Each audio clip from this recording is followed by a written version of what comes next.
Hello दोस्तों, कैसे हैं आप सब लोग। आप सभी का जोरदार स्वागत है आपके अपने यूट्यूब चैनल में। दोस्तों, आंसर की आ गई है और कट ऑफ तो हम बनाएंगे ही। पोल चल रहा है चैनल पे। जिसने भी अभी तक भाग नहीं लिया है उसमें अपना भाग लीजिए दोस्तों, अपने मार्क्स वहाँ पे कमेंट कीजिए और आप लोगों को खुद समझ में आ जाएगा किस शिफ्ट में क्या हालत है लोगों की। और विश्वास रखिए, मेरिट लो जाएगी। अभी तक लोग जो ज़्यादातर दिखाई दे रहे हैं वो 70 से नीचे जो हैं वो लोग ज़्यादा दिख रहे हैं, ठीक है दोस्तों।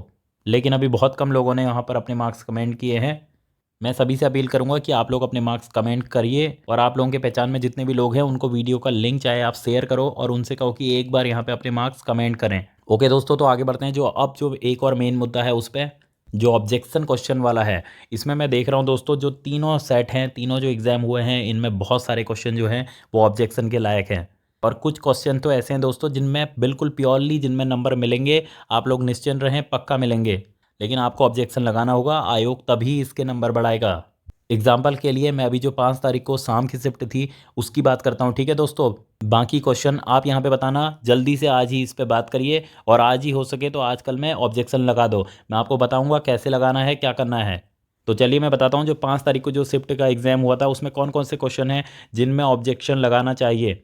तो बात करते हैं दोस्तों उस क्वेश्चन की पहले जिसमें क्लियरली आंसर मिलेंगे ही मिलेंगे। आप लोगों को बस ऑब्जेक्शन लगाना है, ये बिल्कुल ऑब्जेक्शन मान्य होगा और इसमें आंसर मिलेंगे। जैसे कि ये क्वेश्चन मैं देख रहा हूँ जिसमें है 2011 की जनगणना के अनुसार देहरादून नगर की जो नगरीय जनसंख्या थी। तो ये क्या पूछा है दोस्तों, यहाँ पर क्वेश्चन ही गलत है, ठीक है। इसमें क्या पूछा हुआ है इन्होंने, आयोग ने पूछा है कि जो नगरीय जनसंख्या के बारे में पूछा है, यानी कि Dehradun city as per 2011 census was. तो ये यहाँ पर क्वेश्चन में देहरादून सिटी जो इन्होंने लिख दिया ना दोस्तों, तो यहाँ पर ये मार खा गए हैं आयोग वाले। इन्हें सिटी नहीं लिखना चाहिए था। ये जो 9.42 लाख को इन्होंने आंसर राइट माना है, तो वो सिटी की जनसंख्या नहीं है दोस्तों, वो डिस्ट्रिक्ट, जो पूरा डिस्ट्रिक्ट है देहरादून डिस्ट्रिक्ट, उसकी जो नगरीय जनसंख्या है वो है 9.42 लाख।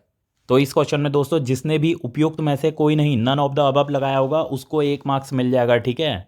अब ये समझ लो, जिसने भी ये वाला ऑप्शन करा होगा कि नन ऑफ द अबव, उसको 1 मार्क्स मिलेगा। और अभी जिसने ये वाला ऑप्शन कर रखा है 9.42 लाख, उसका 1 मार्क्स कट जाएगा, ठीक है दोस्तों। दूसरा क्वेश्चन जो है दोस्तों, जो पर्वतों की हाइट वाला है, इसमें भी क्लियरली मार्क्स मिलेगा। इसमें राइट आंसर होना है 2341 वाला, ठीक है। क्योंकि जो सबसे कम हाइट है वो है, इसमें देखिए, सबसे पहले पंचाचूली की सबसे कम है, उसके बाद फिर केदारनाथ आता है, उसके बाद फिर कामेत और फिर नंदा देवी, ठीक है। और यहाँ पर आयोग भाई साहब ने, जबकि ये क्लियर है इनकी हाइट, और आयोग ने मान लिया है कि पहले केदारनाथ, फिर पंचाचूली, फिर कामेत, फिर नंदा देवी। लेकिन ये गलत है दोस्तों। इसकी सबसे पहले पंचाचूली आएगी, फिर केदारनाथ आएगा, फिर कामेत आएगा और फिर नंदा देवी आएगी। और इसका जो 2341 वाला, जिसने भी, आपको एक बार बता दूं, जिसने भी ये वाला ऑप्शन कर रखा होगा 2341 वाला, उसको 1 नंबर मिल जाएगा। और अभी जिसको इसने आंसर माना है उनके 1 नंबर मिले हैं उन्हें अगर अभी, तो वो मार्क्स कट जाएगा, ठीक है।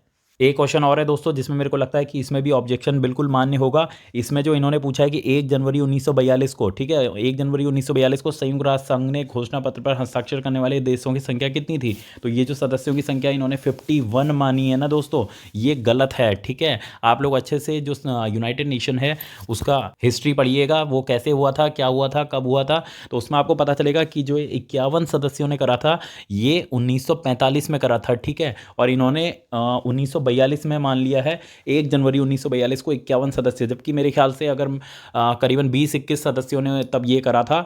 51 देशों ने बिल्कुल भी 1942 में मेरे हिसाब से तो नहीं करा था दोस्तों। अगर मैं गलत हूं तो आप बताइएगा, लेकिन बिल्कुल आप पहले एक बार सर्च कर लेना, अच्छे से इसको पढ़ लेना, उसके बाद मुझे बताना अगर मैं गलत हूं तो, ठीक है। लेकिन ये 1945 में जरूर 51 देशों, पहले 50 देशों ने करा था, उसके बाद एक पोलैंड था, पोलैंड ने बाद में करा, तब ये 51 हुए। वैसे इसका आंसर 50 भी सही है, ठीक है। ये क्वेश्चन में ही इन्होंने फिर से गलती करी हुई है, यहाँ पे इसका आंसर 50 भी ठीक हो सकता था, लेकिन 1945 में पहले 50 देशों ने साइन करा था, उसके बाद पोलैंड ने बाद में करा, ठीक है। तो ये तीसरा क्वेश्चन है जिसमें ऑब्जेक्शन लगाना चाहिए और मार्क्स मिल सकता है। बाकी और अगर आपको कोई लगते हैं तो आप लोग यहाँ पर बताओ, यहाँ पे जल्दी से बात करो, ज़्यादा समय नहीं है दोस्तों, आज या कल में जल्दी से अपना डिसाइड कर लो कौन कौन से क्वेश्चन है और जल्दी से ऑब्जेक्शन लगाओ। और जो जो दूसरे सेटों में भी आपको लगता है कि क्वेश्चनों में प्रॉब्लम है, वो मैं नहीं देख पाया हूँ अभी अच्छे से कि किन में प्रॉब्लम है, जो सोर्स इकट्ठा करना है ना, उसके लिए ग्रुप बना लो। कोई अपने साथी से कर लो कि वो इसका सोर्स ढूंढ ले, कोई दूसरे का सोर्स ढूंढ ले। तो इस हिसाब से भी दोस्तों आप सोर्स ढूंढ के आराम से लगा सकते हैं ऑब्जेक्शन, क्योंकि अगर आपका सोर्स सही होगा ना तो बिल्कुल आपका ऑब्जेक्शन वहाँ मान्य हो जाएगा। तो अब जल्दी से दोस्तों ये देख लेते हैं कि ये कैसे लगाना है। ये मैंने खोल रखा है, आपने देखा होगा इतनी देर से। तो यहाँ पे आप चले जाओगे, यहाँ पे अपना रोल नंबर इधर पे आ जाता है, तो यहाँ पे आप अपना रोल नंबर लिख देना, जो भी आपका रोल नंबर है। उसके बाद हम आगे बढ़ेंगे तो यहाँ पे आप अपना लिख देंगे ईमेल आईडी, यहाँ पे आ जाएगी आपकी। उसके बाद रजिस्टर्ड मोबाइल नंबर आ जाएगा, ठीक है। फिर हम आगे बढ़ते हैं दोस्तों, तो यहाँ पे कैंडिडेट का नेम आ जाएगा, जो भी आपका नाम है, नाम लिख सकते हैं आप यहाँ पे। फिर हम आगे बढ़ें दोस्तों, तो यहाँ पे आ जाएगा जो फादर्स नेम है वो आ जाएगा, डेट ऑफ बर्थ आ जाएगी दोस्तों यहाँ पर। फिर यहाँ पे आप आएंगे तो यहाँ पे आप अपनी शिफ्ट लिख देना, ठीक है। जो भी शिफ्ट आपकी होगी, अगर 4 तारीख की है, 5 तारीख की, जो भी शिफ्ट है आप अपनी शिफ्ट लिख दो। उसके बाद आप आगे बढ़ेंगे तो यहाँ पे आ जाएगा आपका, यहाँ पे आपकी बुकलेट सीरीज़ कौन सी है, ए है, बी है, सी है, डी है, तो अपनी से वो लिख दो बुकलेट सीरीज़। उसके बाद यहाँ पे आगे आते हैं तो यहाँ पे क्वेश्चन, जो भी क्वेश्चन पे आप लगाना चाह रहे हैं, मान लीजिए आपको 23 क्वेश्चन है बुकलेट सीरीज़ बी का, तो आप वो लगा दो। और यहाँ पे दोस्तों, यहाँ पे बता रखा है, बहुत अच्छे से मेंशन कर रखा है कि आपको कैसे करना है। अगर क्वेश्चन, वो क्या कह रहे हैं कि if question is wrong mention, अगर क्वेश्चन रॉन्ग मेंशन है तो आप रॉन्ग क्वेश्चन करके करोगे। If question is out of syllabus तो आप आउट ऑफ सिलेबस डालोगे। वैसे यूकेएसएससी में ऐसा कुछ चलता नहीं है कि कोई आउट ऑफ सिलेबस हो। आप मुझे बताओ कोई चीज़ ऐसा हो सकता है कि सिलेबस के बाहर का हो और हम कह दें कौन सी चीज़ है जो सिलेबस में है और सिलेबस की बाहर की है, ये तो बच्चों को खुद नहीं पता है। इसमें आगे देखते हैं, तो अगर ये है कि if all option choices are wrong, अगर सारी ऑप्शन आपके चॉइसेस रॉन्ग है तो आप ऑल ऑप्शंस आर रॉन्ग कर सकते हैं, अन्यथा अगर ऐसा नहीं करेंगे तो ऑब्जेक्शन मान नहीं होगा आपका, ठीक है दोस्तों। अब हम आगे बढ़ते हैं, तो यहाँ पे क्या क्या रखा है, यहाँ पे क्या रखा है कि जो आपका आंसर है, आपको ये नहीं लिखना है कि आपने मान लो सी होना चाहिए था लेकिन उनने डी माना है, तो आप लिख दें कि आंसर नंबर यहाँ पर सी लिख दें या बी लिख दें, ऐसा कुछ, या ए बी सी डी, ऐसा कुछ नहीं लिखना है, ठीक है दोस्तों। यहाँ पे ये कह रहे हैं कि आपको पूरा पूरा आंसर लिखना है। Kindly don't write A B C और D, write your correct answer only. यहाँ पे केवल अपना करेक्ट, हिंदी में भी बताया है कि केवल अपना सही उत्तर लिखें। आपत्ति केवल तभी स्वीकार की जाएगी जब उम्मीदवार उत्तर बॉक्स में उत्तर लिखे, न कि ABCD। अब यहाँ से आगे बढ़ते हैं दोस्तों, तो यहाँ पे अब आता है कि while uploading proof kindly mention your roll number, subject, question paper set, question number on the top of the PDF। Hindi में भी बताया है कि प्रूफ अपलोड करते समय कृपया अपने रोल नंबर, विषय, प्रश्न सेट और प्रश्न संख्या PDF के शीर्ष पर उल्लेख अवश्य करें, अन्यथा ऑब्जेक्शन मान्य नहीं होगा। अब यहाँ पे क्या है दोस्तों, यहाँ पे करना है आपको प्रूफ लगाना है।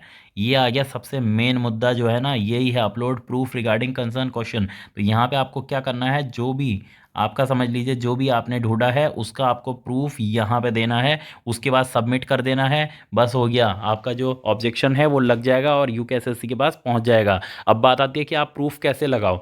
तो दोस्तों सबसे पहले मैं बात करता हूँ, जैसे हिंदी में है, अब आप हिंदी में देख रहे हो कि यार कई क्वेश्चन ऐसे आ रहे हैं, कई लोग बोल रहे थे कि ये वर्ड का क्या है, फारसी है, उर्दू है, क्या है। तो ये आप देखो, जो एक तो आप देखना कि जो NCERT सबसे मेन है, NCERT, अगर NCERT की कोई हिंदी की बुक मिल जाती है, या कोई जो रिनोवेट राइटर्स हैं उनकी बुक मिल जाती है, या फिर आपको जो आधिकारिक वेबसाइटें होती हैं उन पर ये मैटर मिल जाए, तो कहीं से भी जो रिनोवेट चीज़ें हों वहाँ से अगर आपको मैटर मिलता है तो उसकी PDF आपको यहाँ पर डालनी है दोस्तों, ठीक है।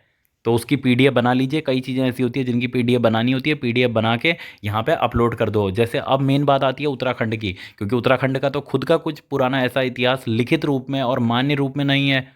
तो वहाँ पर क्या करें, तो वहाँ पे भी दोस्तों जैसे कि मेन है ओपन यूनिवर्सिटी, ओपन यूनिवर्सिटी है, कई यूनिवर्सिटी हैं जहाँ पे दोस्तों उत्तराखंड सब्जेक्ट है और उत्तराखंड सब्जेक्ट की बुकें चलती हैं, तो आप उनसे ले सकते हैं वहाँ से। अगर वहाँ पे आपको अपना आंसर मिल रहा है तो आप वहाँ से ले लो, या फिर अजय रावत हैं, यशवंत सिंह कटौच हैं, कई हैं जिनका आयोग जिनसे क्वेश्चन बनाता है, उन बुकों से भी आप ले सकते हैं, ठीक है।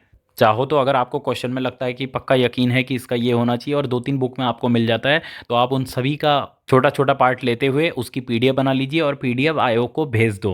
और जल्दी से यहाँ पर अपना चाहे ग्रुप बनाओ, जल्दी से बातें कर लो कौन कौन से क्वेश्चन में ऑब्जेक्शन लगाना है, और जितनी जल्दी हो सके उतनी जल्दी यहाँ पर ऑब्जेक्शन लगाओ, क्योंकि आपको पता है 14 तारीख तक का टाइम है।